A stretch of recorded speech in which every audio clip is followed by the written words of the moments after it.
So something I see is that people, oh, there are risks with this business. I'm moving on. Can you talk to us about how do you view risk when it comes to a business and whether you should walk away or it's an acceptable risk? How I view it is what I mentioned before, is like everything has risks, right? Like if I want to cross the road to get to the beach, there's a danger in that, but the reward's going to be quite high. And I know how to walk, and I know how to like wait for gaps in traffic and get across the road. I'm pretty confident in getting across a very busy road, right? I do it quite regularly. So, and I know it's funny, but you can relate this to sites. It's, for example, risk tolerance is like, okay, we've got a site that has no EAT, but it's got a heavy load on affiliate content or affiliate revenue. For somebody that has never built EAT for an affiliate site, they don't have that much confidence. So the risk may be a bit higher, right? So you've got the level of risk can be higher for one individual and lesser for another individual. And then you also have another factor, which is that person's individual risk tolerance. For example, I love cliff jumping, right? I take risks in diving off cliffs, huge heights, 19 meters into water, all around different places in the world. I love it.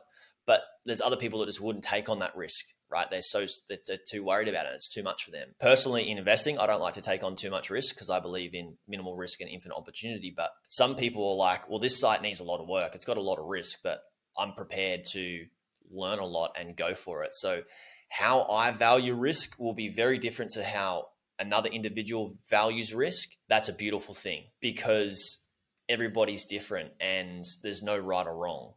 And that's how I look at it, is those variables though, is like you can have your own personal risk tolerance, and then that will determine your confidence in you being able to de-risk or minimize that risk with your resources that you have. It could be time and it could be money and commitment to get past those risks or minimize or reduce them. So everybody's different.